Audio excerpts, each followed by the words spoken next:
Hello and welcome everyone to the broadcast. Tonight's show we're going to be talking about the Sumerian tablets, and I will be reading to you from some of their tablets. One in particular, it's called the First Tablet of Lord Enki.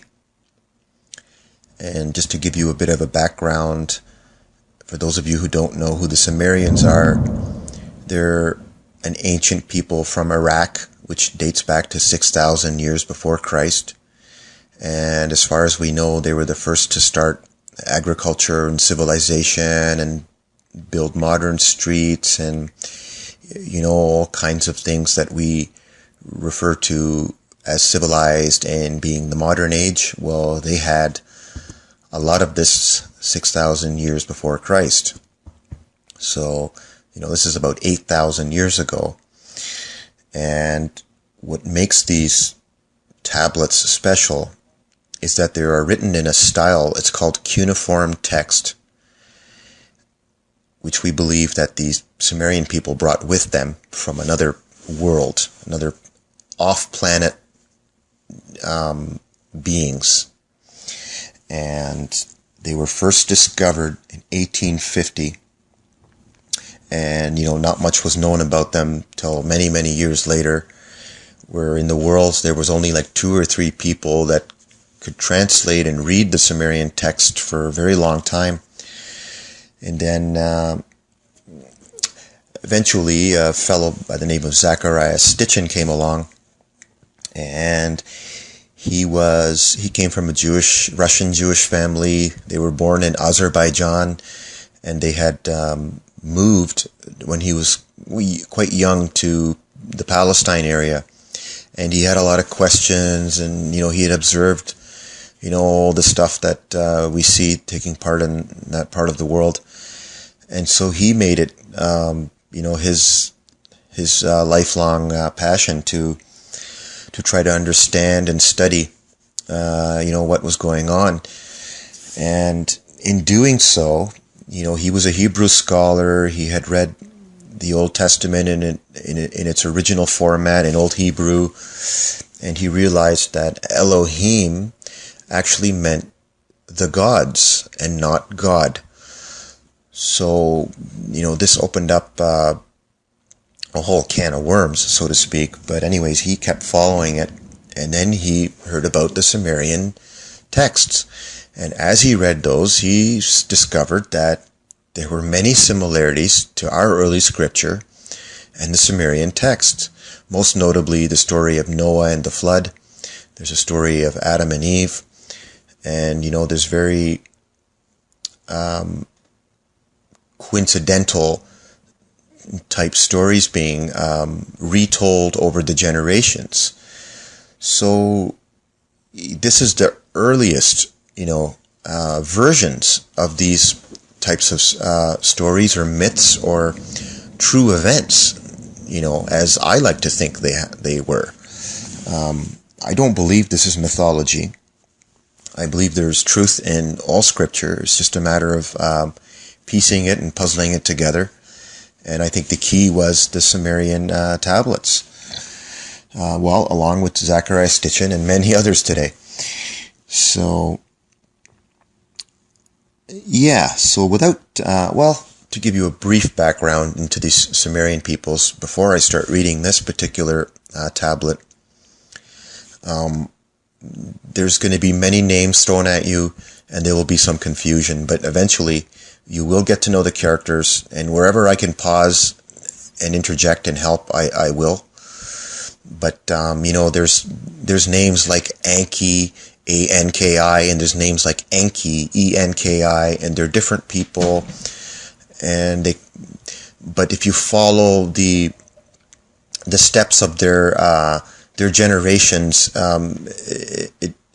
you'll have a better understanding of it just looking at it that way. That they're going to start in a progression, and they're going to talk about.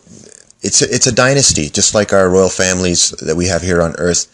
They live in kind of like a divinic rule. Well, that's why, is because the Sumerians were the origin. They were the ancestors of this divinic rule, and they had the ones who had started and created all these foundations. So, yeah, without further ado, let's start. So, from the first tablet of Enki.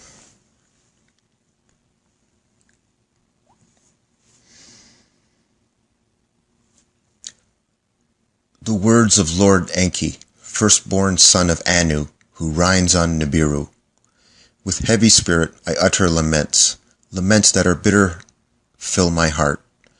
How smitten is the land, its people delivered to the evil wind, its stables abandoned, its sheepfolds emptied.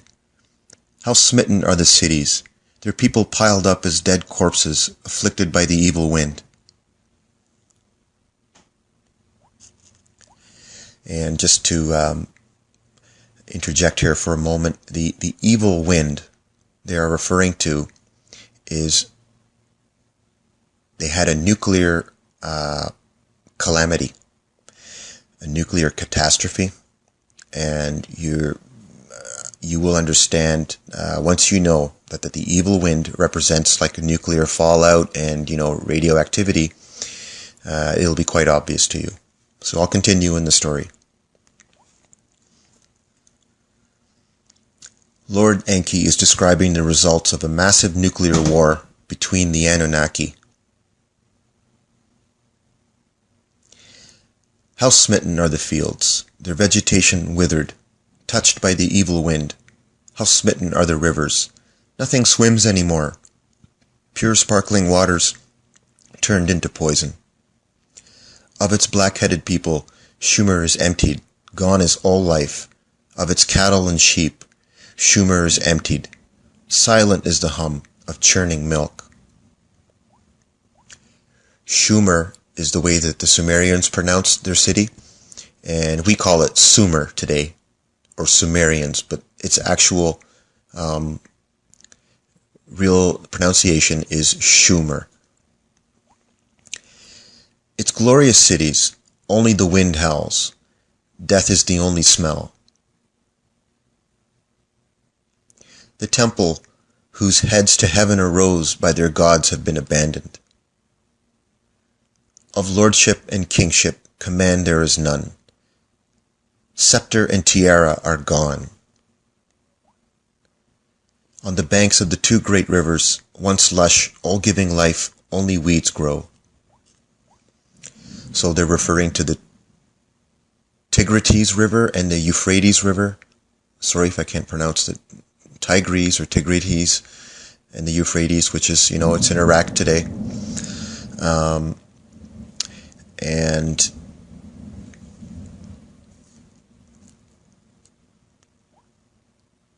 what the temples they are referring to that have been abandoned and their heads that to heaven arose they're talking about obelisks. So they had obelisks and temples and like quite a nice infrastructure. And then they refer to the kingship command and the scepter and tiara are gone, and that means like rulership had been dismantled. Proper leadership and proper running of a nation had ceased.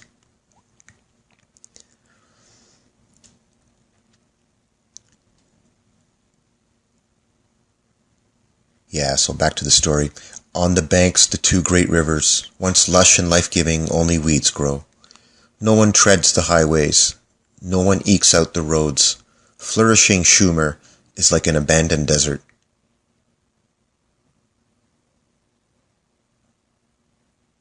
How smitten is the land, home of gods and men. On that land a calamity fell, one unknown to man. A calamity that mankind had never seen before, one that could not be withstood. On all the lands from west to east, a disruptive hand of terror was placed. The gods in their cities were helpless as men. An evil wind, a storm born in a distant plain.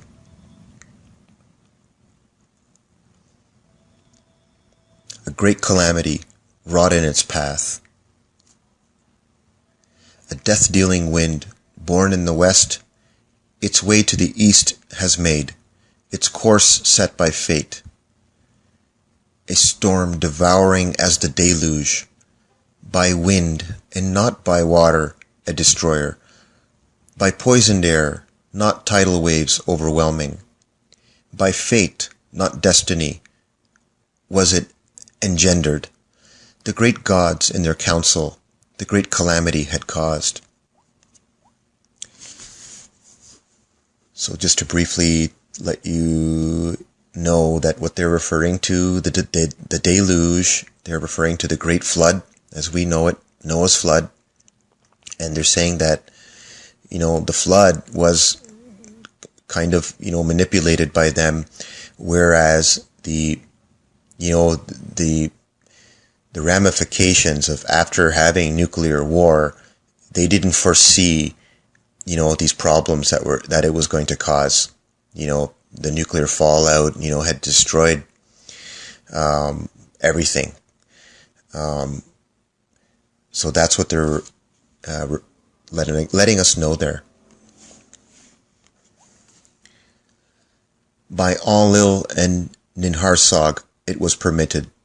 I alone for a halt was beseeching.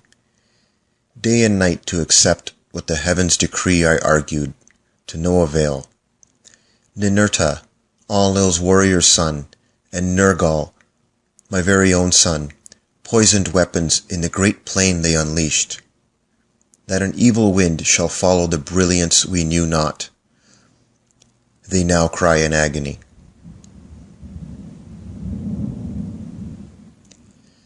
That death-dealing storm, born in the west, its course to the east shall make.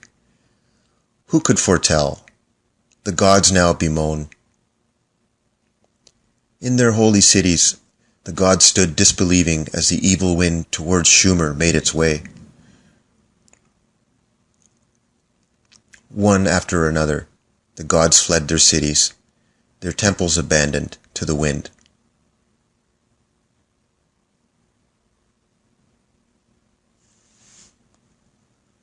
In my city, Eridu, as the poison cloud approached, I could do nothing to stop it. Escape to the open steppe, to the people I gave instructions. With Ninki my spouse, the city I abandoned. In his city Nippur, place of the bond, heaven, earth, Enlil could do nothing to stop it. The evil wind against Nippur was onrushing. In his celestial boat, Enlil and his spouse hurriedly took off. Yeah, a celestial boat is a spacecraft. Sometimes they call it a celestial chariot. That is also a spacecraft. In Sumer's city of kingship, Nanar to his father Enlil for help cried. In the place of the temple, that to heaven in the 7 steps rises, Nanar, the hand of fate, refused to heed. My father who begot me, great God, who to had granted kingship, turn the evil wind away, Nanar pleaded.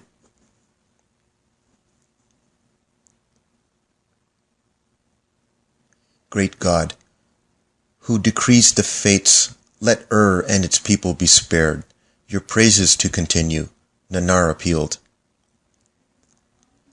Enlil answered his son Nanar, Noble son, your wondrous city kingship was granted. Eternal Rhine, it was not granted. Take hold of your spouse Ningal, flee the city. Even I who decree fates, its destiny I cannot bend. Thus did Enlil, my brother, speak. Alas, alas, not a destiny it was. A calamity, none greater since the deluge, gods and earthlings had befallen. Alas, not a destiny it was. The great deluge was destined to happen. The great calamity of the death-dealing storm was not. By the breach of a vow, by a council decision it was caused, by weapons of terror it was created.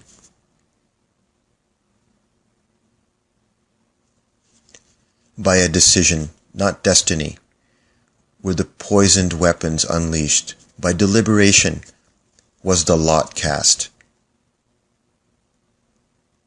Against Marduk, my firstborn, did the two sons destruction direct. Vengeance was in their hearts. Ascendancy is not Marduk's to grasp, Enlil's firstborn shouted. With weapons I shall oppose him, Ninurta said. Of people he raised an army, Babili as earth's navel to declare, Nergal, Marduk's brother, so shouted. In the council of the great gods, words of venom were spread. Day and night I raised my opposing voice. Peace one, counseled, deploring haste. For the second time, the people have raised his heavenly image. Why does opposing continue, I asked. Have all the instruments been checked? Did not the era of Marduk in the heavens arrive? I once more inquired. Ningishita, my very son, other signs of heaven cited. His heart, I knew, Marduk's injustice to him could not forgive. Nanar, to Enlil on earth born, was unrelenting too.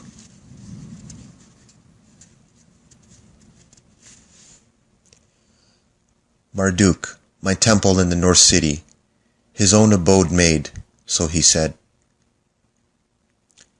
Ishkur, Enlil's youngest, punishment demanded.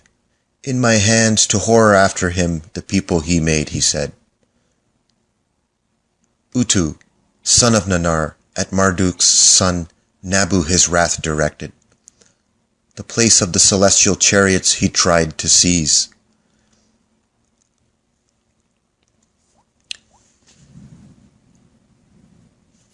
So what's happening here, guys, is, there's bickering going on amongst their sons, Enlil and Enki, who had, some sons of both of them had sons here on earth, and they were fighting for the right to rule. And just in the end here, where they referred to the place of the celestial chariots he tried to seize, I have a feeling they are referring to Baalbek, Lebanon, because that is a huge platform with one of the cornerstones is, I believe it's over 200,000 tons. This is just one stone. So, a lot of people speculate that this is the place of the ancient, landing zone for their spaceships. Inanna, twin of Utu, was furious of all. The punishment of Marduk for the killing of her beloved Dumuzi she still demanded. Ninharsog, mother of gods and men, her gaze diverted. Why is not Marduk here? She only said. Jibble, my own son, with gloom replied, Marduk has all entreaties put aside. By the signs of heaven his supremacy he claims. Only with weapons will Marduk be stopped, Ninurta, Enlil's firstborn, shouted.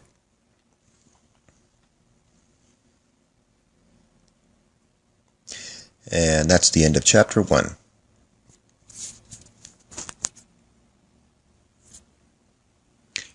Ninharsog, my creating helpmate, was consenting. The matter is between the gods alone to settle. The people must not be harmed. So Ninharsog was the only one, who was kind of taking Enki's side. They were saying, well, don't harm the people. This is our fight. Anu, from the celestial abode, to the discussions was giving much heed. Anu is Enlil and Enki's father. He's the top of the chain here. He's the top of the Sumerian chain. He's the top Anunnaki. as far as we know. Anu, who determines fates, from his celestial abode his voice made heard. Let the weapons of terror be this once used. Let the place of the spaceships be obliterated. Let the people be spared. Let Ninurta the Scorcher be. Let Nergal be the Annihilator.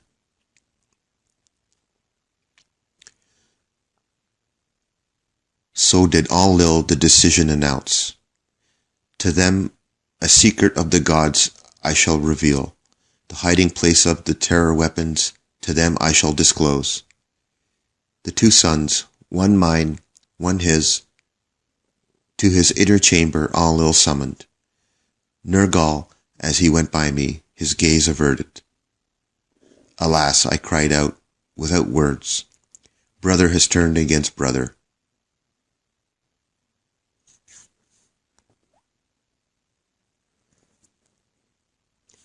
Are the prior times fated to repeat?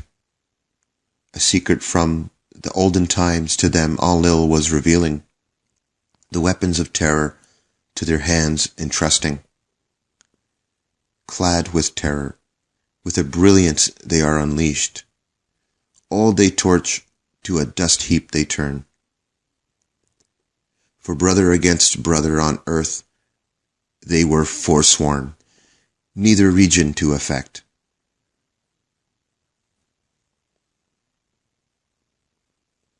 Now the oath was undone, like a broken jar in a useless pieces. The two sons, full of glee, with quickened step from Enlil's chamber emerged, for the weapons departing. The other gods turned back to their cities. None of his own calamity had a foreboding. Now this is the account of the prior times, and the weapons of terror. Before the prior times was the beginning. After the prior times were the olden times. In the olden times, the gods came to earth and created the earthlings. In the prior times, none of the gods was on earth, nor were the earthlings yet fashioned. In prior times, the abode of the gods was their own planet. Nibiru is its name.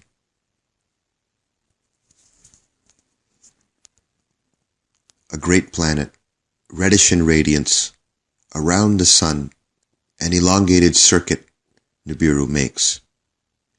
For a time in the cold is Nibiru engulfed. For part of its circuit, by the sun strongly it is heated. A thick atmosphere Nibiru envelops, by its volcanic eruptions constantly fed. All manner of life, this is atmosphere sustained. With it they will only be perishing.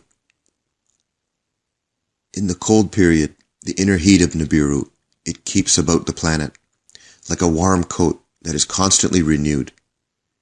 In the hot period, it shields Nibiru from the sun's scorching rays. In its mists, rains, it holds and releases, to lakes and streams giving rise. Lush vegetation our atmosphere feeds and protects. All manner of life in the waters and on the land to sprout it caused. After eons of time, our own species sprouted, by our own essence, an eternal seed to procreate. As our numbers grew, to many regions of Nibiru, our ancestors spread. Some tilled the land, some four-legged creatures shepherded. Some lived in the mountains, some lived in the valleys, their home made.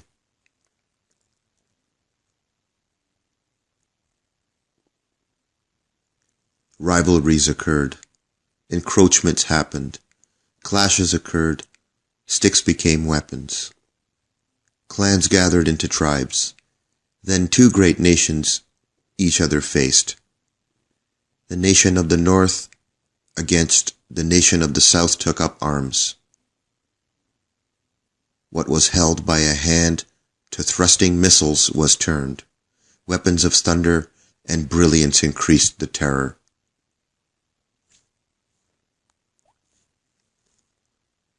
A war, long and fierce, engulfed the planet, brother amassed against brother. There was death and destruction, both north and south.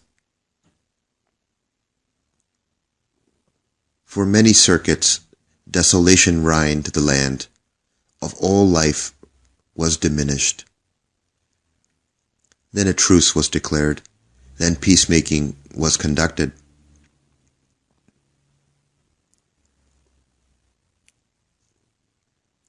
Let the nations be united.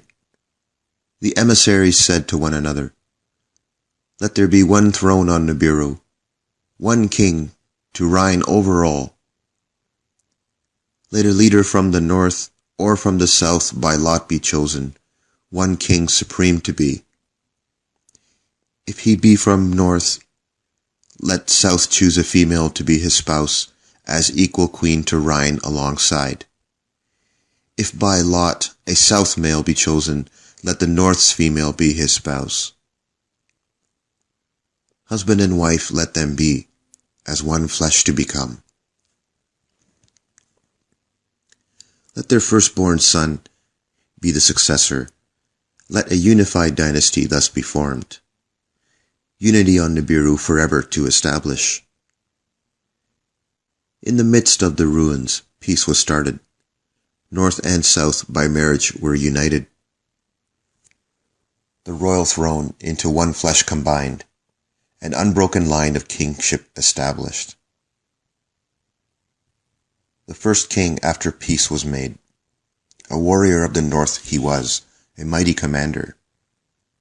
By lots true and fair he was chosen. His decrees in unity were accepted. For his abode he built a splendid city, Agade.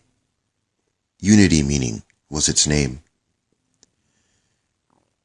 For its reign, a royal title he was granted. On it was, the celestial one was its meaning. With strong arm order in the lands he re-established, laws and regulations he decreed. Governors for each land he appointed. Restoration and reclamation was their foremost task.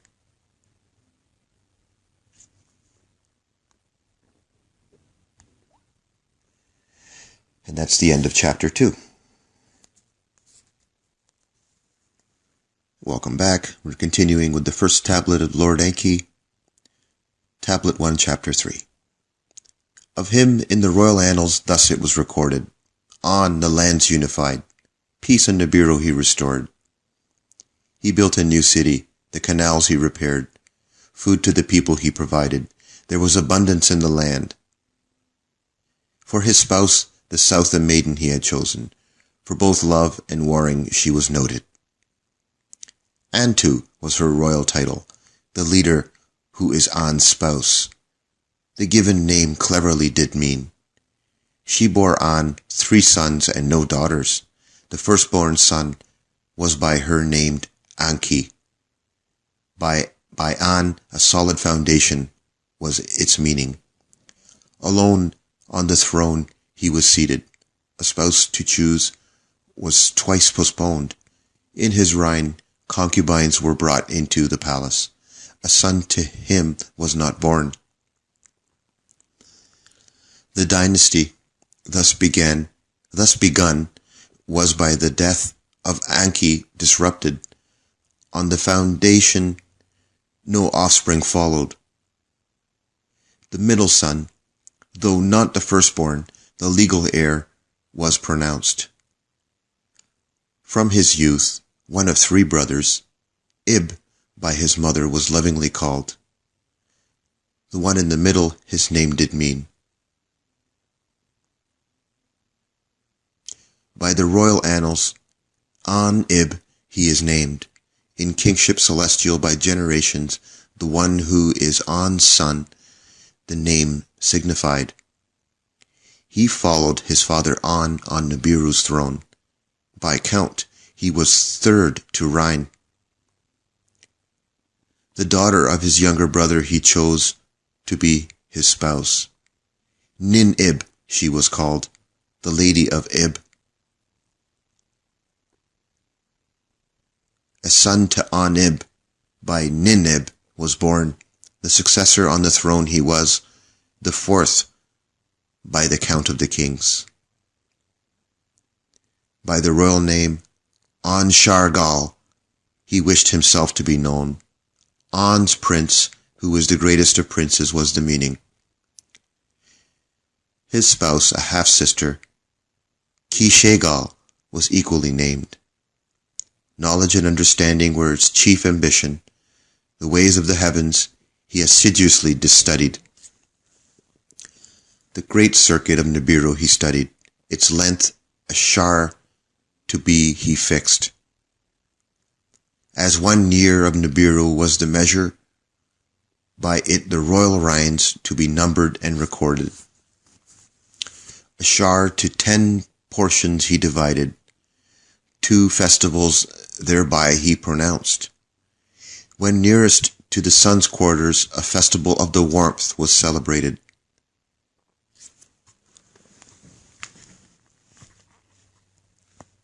When to its far abode Nibiru was distant, the festival of coolness was decreed. Displacing all olden festivals of tribes and nations to unify the people, the two were established.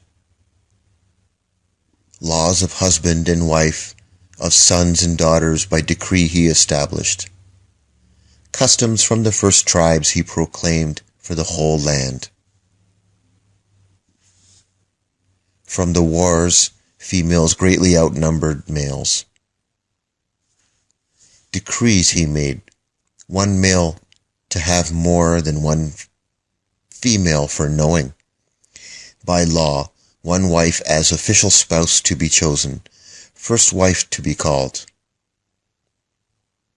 By law, the firstborn son was his father's successor. By these laws, confusion soon came about. If the firstborn son not by first wife was born, and hereafter by the first wife a son was born, by law the legal heir becoming, who shall be the successor, the one by the count of Shar's firstborn? That's a question.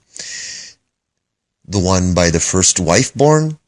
The firstborn son, the legal heir, who shall inherit? Who shall succeed? These are all their questions. In the reign of An-Shargal, Kir-Shargal as first wife is pronounced. A half-sister of the king she was.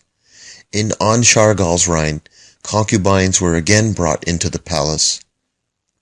By the concubines, sons and daughters to the king were born. A son by one was the first to be born. The son of a concubine was the firstborn. Thereafter, Ki-Shargal bore a son, the legal heir by law he was, the firstborn he was not. In the palace, Ki-Shargal raised her voice, in anger shouting, "If by rules my son, by a first wife born from succession shall be barred, let the double seed not be neglected. Though of different mothers, one of the father, the king, and I are the offspring. I am the king's half-sister, of me the king is half-brother, and by that my son, the double seed of our father Anib, possesses. Let henceforth the law of the seed, the law of espousal overpower. Let henceforth a son by half-sister, whenever born, above all other sons rise to succession." An-Shargal, contemplating the law of seed, embraced with favor. Confusion of spouse and concubines, of marriage and divorce, it would be avoided.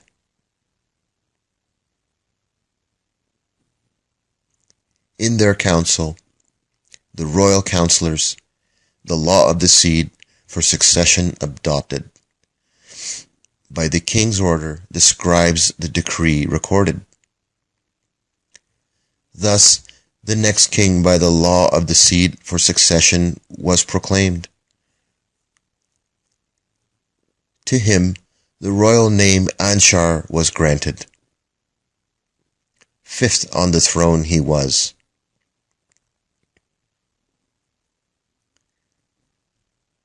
Now this is the account of the reign of Anshar and the kings who followed. When the law was changed, the other princes were contending. Words there were, rebellion there was not. And his spouse Anshar, a half-sister, chose. He made her first wife. By the name Kishar she was called. Thus was by this law the dynasty continued. In the reign of Anshar, the fields diminished, their yields, fruits, and grains lost abundance. From circuit to circuit, nearing the sun grew stronger. In the faraway abode, coolness was more biting, I should say. In Agade, the throne city, the king, those of great understanding assembled. Learned servants, those of great knowledge, to inquire were commanded. The land and the soil they examined, the lakes and the streams they put to the test. It has happened before, some gave an answer. Nibiru in the past colder or warmer has grown. A destiny it is in the circuit of Nibiru embedded. Others of no edge, the circuit observing, Nibiru's destiny to blame did not consider. In the atmosphere, a breaching Ha occurred. That was their finding. Volcanoes, the atmosphere, forbear, less belching, were spitting up. Nibiru's air has thinner been made. The protective layer has been diminished. In the reign of Anshar and Kishar, pestilence Artfield made appearance. Toil could them not overcome. Their son Anshar then the throne ascended. Off the dynasty, the sixth he was.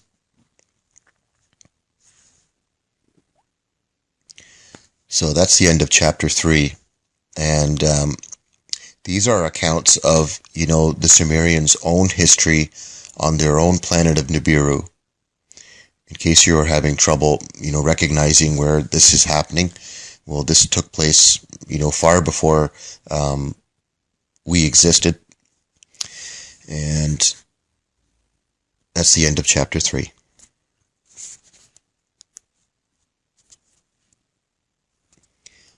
Welcome back. Tablet 1, Chapter 4.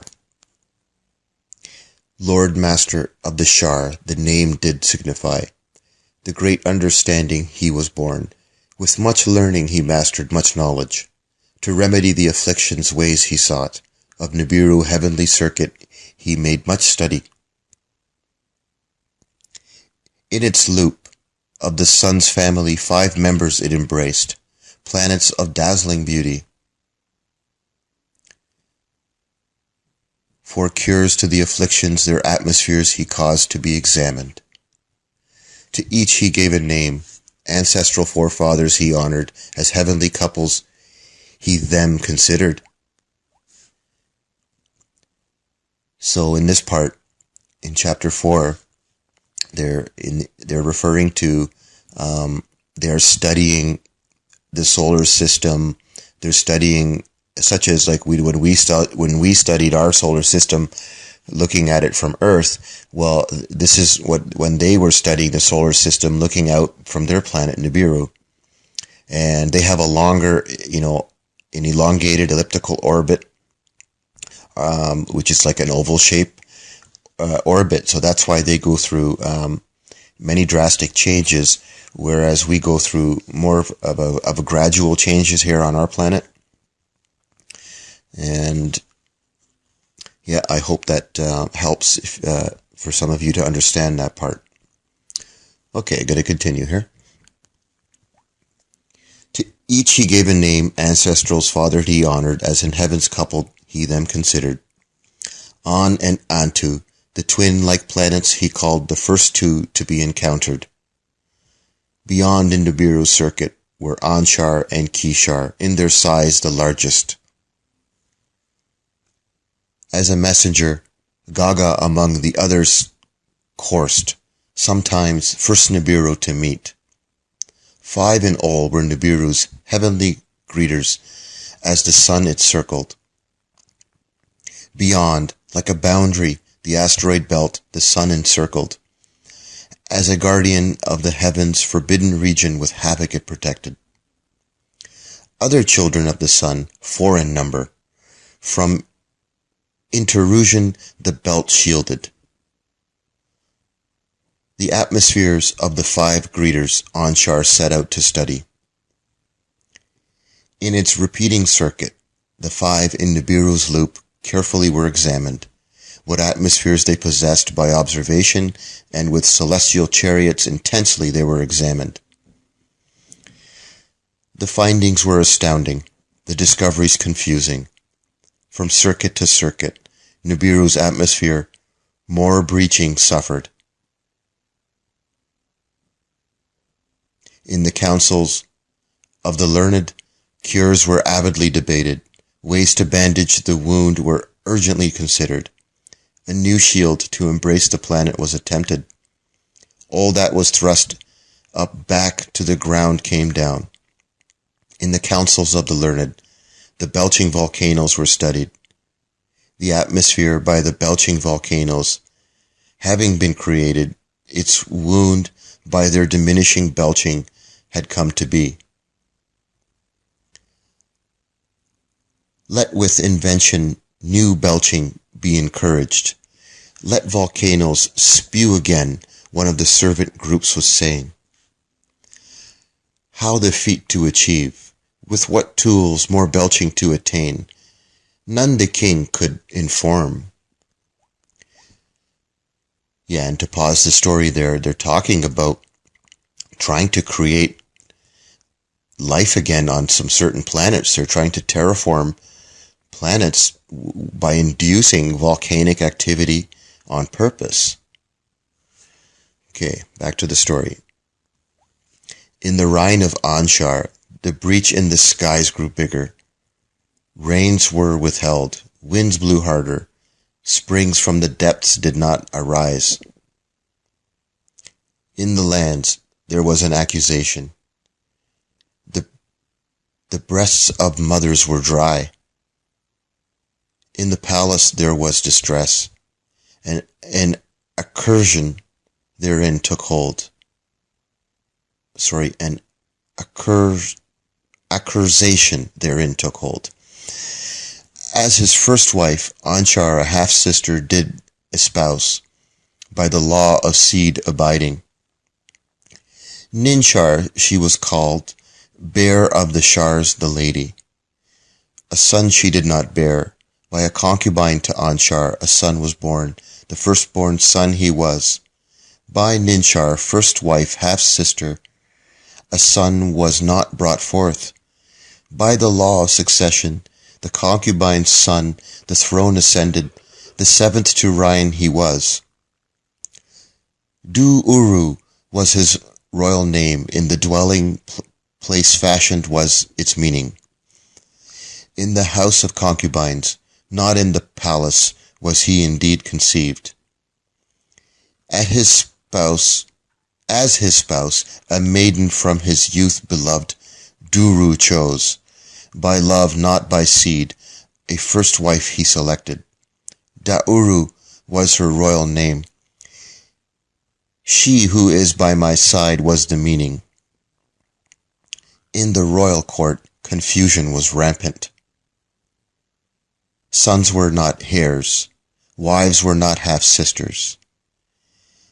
In the land, suffering was increasing. The fields forgot their abundance. Among the people, fertility was diminished. In the palace fertility was absent, and neither son nor daughter was brought forth. Of An's seed 7 were the rulers, then of his seed the throne was dry. Daru, a child at the palace gateway found, as a son she embraced him. Duru, in the end, as a son him adopted. Legal hair him he decreed. Lama, meaning dryness, was his given name. In the palace the princes were grumbling. In the council of counselors there were complaints. In the end, Lama the throne ascended. Though not of An's seed, he was the 8th to reign. In the councils of the learned, to heal the brach there were 2 suggestions. One was to use a metal gold, was its name. On Nibiru it was greatly rare. Without the asteroid belt it was abundant. It was the only substance that to the finest powder could be grounded, lofted, high to the heavens, suspended it could remain. Thus with replenishments the breach it would heal, protect. Let celestial boats be built. Let a celestial fleet the gold to Nibiru bring over. Let weapons of terror be created, was the other suggestion. Weapons that the ground shake loose, the mountains split asunder. With missiles the volcano to attack, their dormancy to bestir, their belching to increase, the atmosphere to replenish, the breach to make disappear. For a decision Lama was too feeble. What choice to make he knew. 1 circuit Nibiru completed. 2 shars Nibiru counted. In the fields affliction was not diminished, was net diminished. By volcanic belching the atmosphere was not repaired. A 3rd shar passed. A 4th was counted. Gold was not obtained. In the land strife was abundant. Food and water were not abundant. In the land unity was gone. Accusations were abundant. In the royal court savants were coming and going. Counselors were rushing in and rushing out. The king to their words paid no attention. Counsel from his spouse he only sought. Lahama was her name. If destiny it be, let us beseech the great creator of all. To the king, she said, beseeching, net actings, provide the only hope.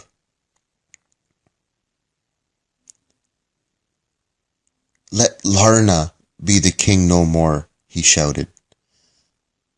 Let decision supplant hesitation. Come, let us unnerve the king in his dwelling. Let him the throne abandon. The princes to his words gave heed. The gate of the palace they rushed. To the throne room, its entrance restricted, like onrushing rivers they went. To the tower of the palace the king escaped. Alalu was him pursuing. In the tower there was a struggle. Lama fell down to his death. Lama is no more, Alalu shouted.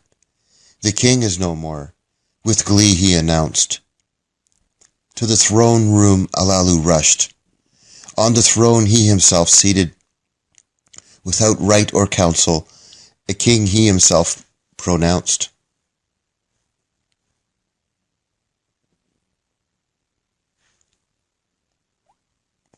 And that is the end of chapter 4.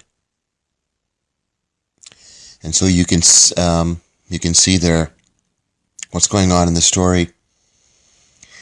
So they had problems of inheritance. Their fertility was diminishing, despite all their advanced technology. They had spaceships, they had everything. They had a much, much surpassed knowledge of even of what we have right now today, as of, 2014, in this month of late July. So one can only make sense of this, and really, its purpose is to learn from, our Creator's history.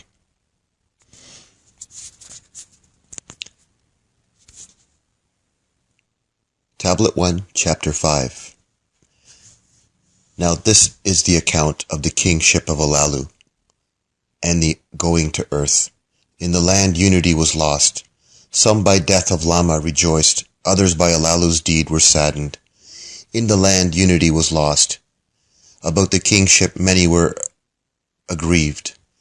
From father to son, succession from An on the throne continued. Even Lama the eighth by adoption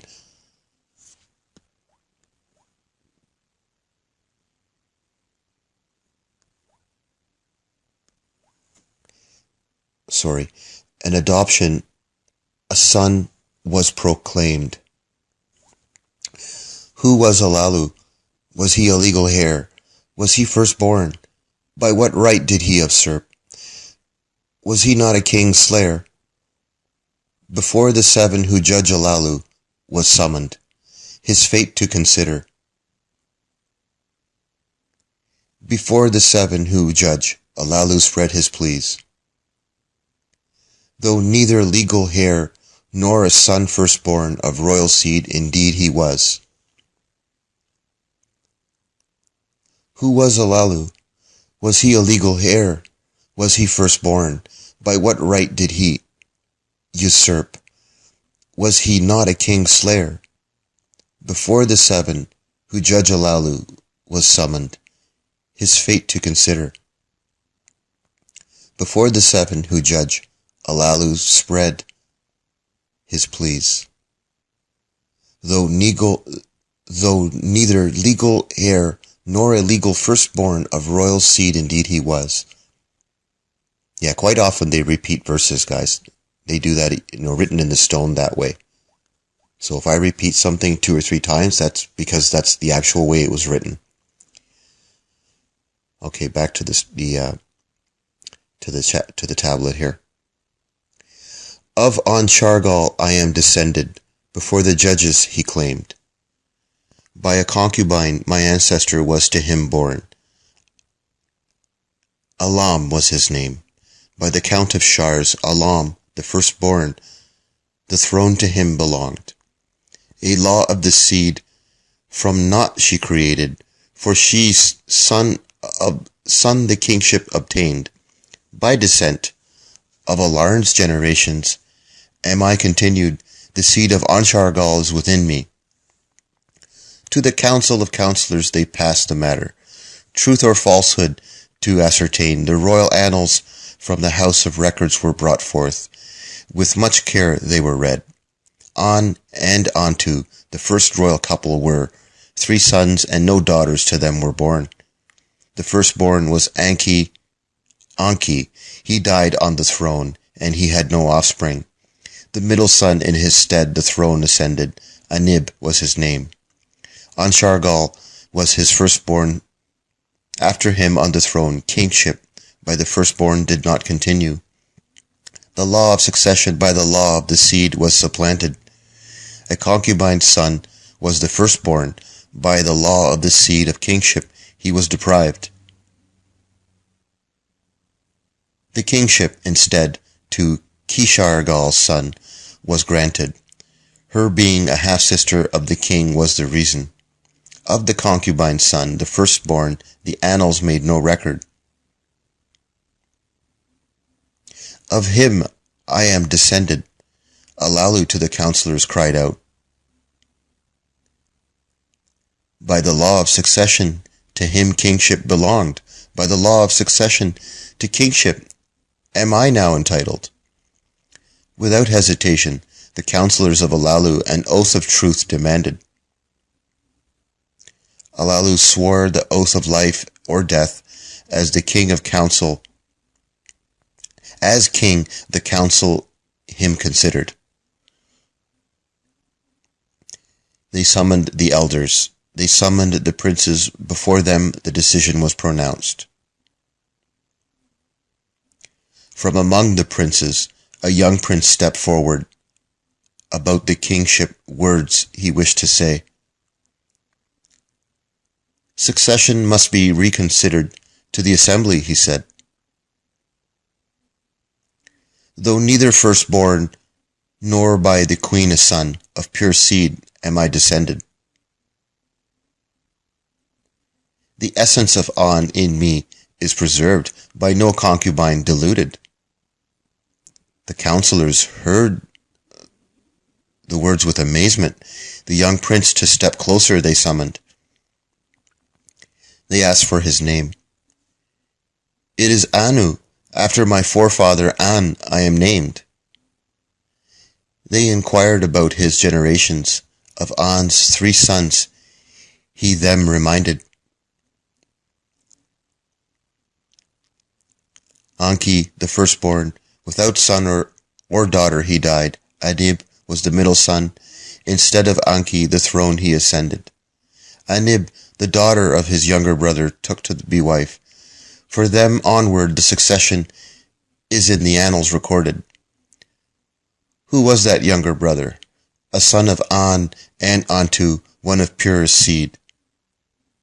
The counselors with wonderment looked at each other.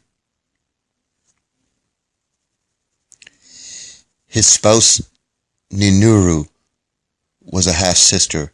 Her son was firstborn. Inama was his name.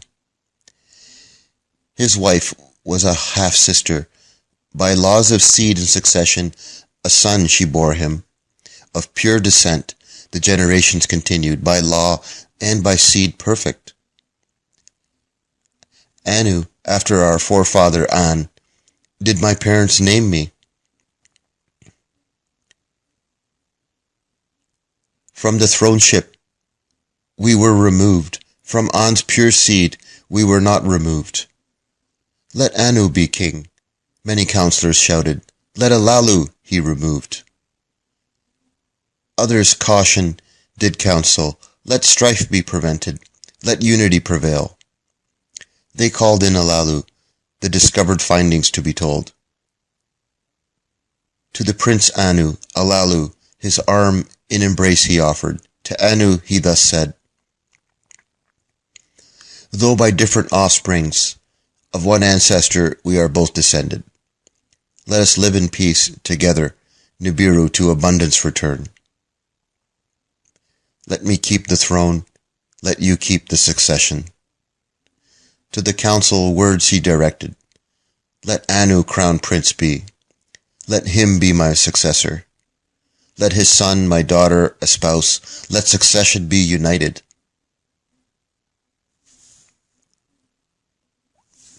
Anu bowed before the council. To the assembly he thus declared, Alalu's cupbearer I shall be, his successor in waiting, a son of mine, a daughter of his, as bride shall choose. That was the council's decision. In the royal annals it was inscribed. In this manner Alalu on the throne remained seated. He summoned the sages, savants, and commanders he consulted. For deciding, he gained much knowledge. Let celestial boats be constructed, he decided. To seek the gold in the asteroid belt, he decided. Anu bowed before the council. To the assembly he thus declared, Alalu's cupbearer I shall be, his successor in waiting, a son of mine, a daughter of his as bride shall choose.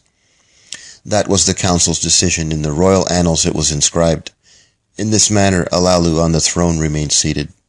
He summoned the sages, savants, and commanders he consulted. For deciding, he gained much knowledge. Let celestial boats be constructed, he decided. To seek the gold in the asteroid belt, he decided.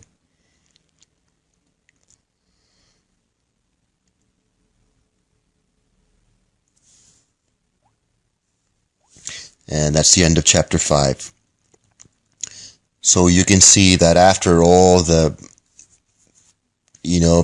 chaos that ensued in their own planet, in their own lives, they had decided to make peace. For right or wrong, they made peace. and they decided to continue their ancestors' traditions, whereas the king would marry a half-sister, and then that would continue their divinic, dynasty of heritage and rule. So there you have it. That's the end of chapter 5.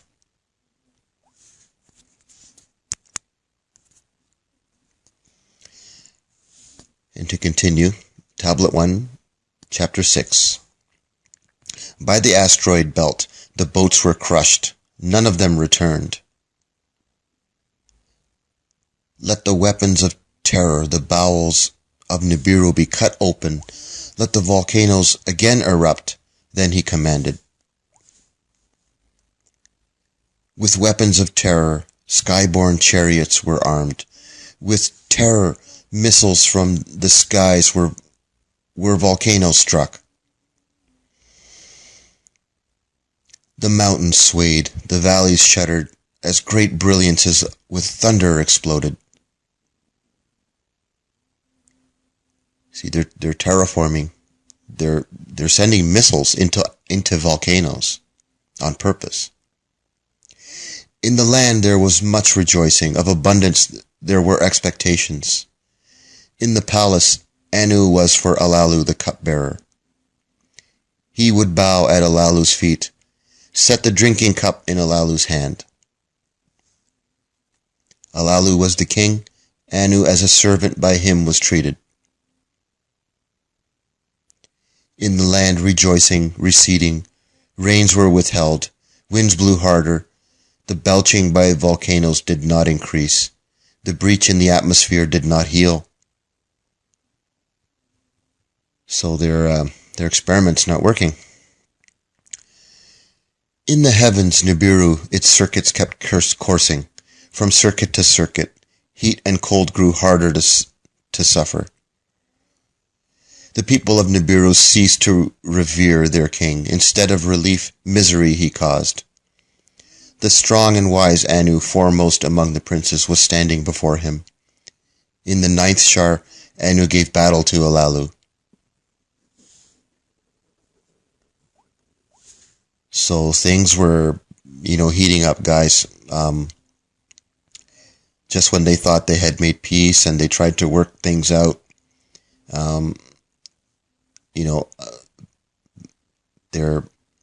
a conflict had once again begun amongst their people, and it reverted to Alalu and Anu, the two, who had disputed for the top command earlier, had now reverted to battle each other. So here, let us continue with this depiction of their battle. Hand-to-hand combat, with bodies naked, Alalu he challenged. So this is like an ancestral way for them to settle personal matters,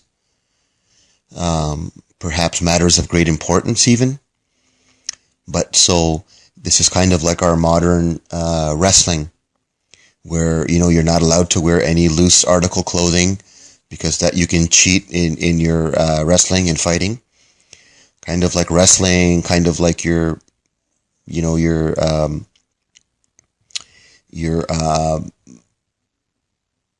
boxing and UFC fighting and stuff like that. So this is their ancestral way of handling things. When all else fails, they would have to revert to something like this. It was mano against mano. So here's the depiction continued. They grappled with each other in the public square. Doorposts trembled and walls shook. Alalu bent his knee to the ground. He fell on his chest. Alalu in combat was defeated. By acclaim, Anu was hailed as king. Anu to the palace was escorted. Altalu to the palace did not return. From the crowds he stealthily escaped.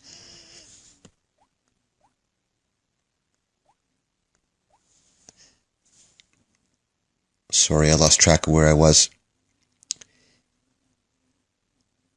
Let's just backtrack here a bit. Sorry about this, guys. Alalu in combat was defeated. By acclaim, Anu was hailed as King Anu to the palace was escorted. Alalu to the palace did not return. From the crowds, he stealthily escaped. Of doing like Lama, he was fearful. So he's scared that, the way Lama had died, that his fate was going to be the same. In other words, he didn't want to face death. Unbeknownst to others, to the place of the celestial chariots, he hurriedly went. So he's trying to escape. He's trying to grab a spaceship. That's what a chariot is. Into a missile-throwing chariot, Alalu climbed. Its hatch behind him he closed. The four-part chamber he entered. The commander's seat he occupied. That which shows the way he lit up, with bluish aura the chamber filling. Sounds like he's turning on the ignition, the jets and the propulsion, the blue flame. The firestones he stirred up, in their hum like music was enthralling. So, he's in a aircraft, rockets are fired up, he's ready to travel. The chariot's great cracker he enlivened. A reddish brilliance it was casting. Unbeknownst to others, in the celestial boat Alalu from Nibiru escaped. To snow-hued earth set his course. By a secret from the beginning, he chose his destination, Earth.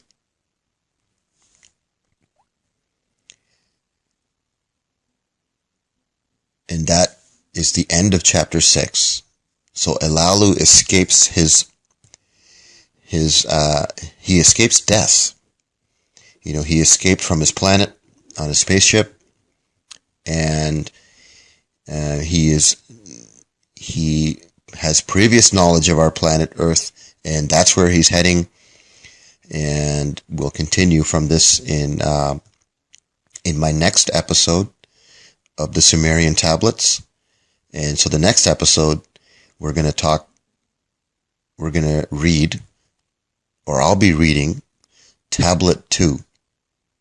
So this is the end of Tablet 1, and I hope you enjoyed it. I know it's a bit hard to follow, but after I've heard this story a few times, recited by others, and after reading it a few times myself, where I was comfortable enough to actually read this aloud, and make some sense of it myself.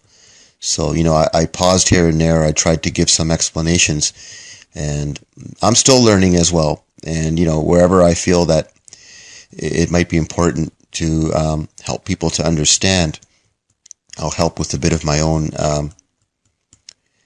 learned interpretation. So that's the end of chapter 6. Thanks for listening, and I will return with the Tablet 2 from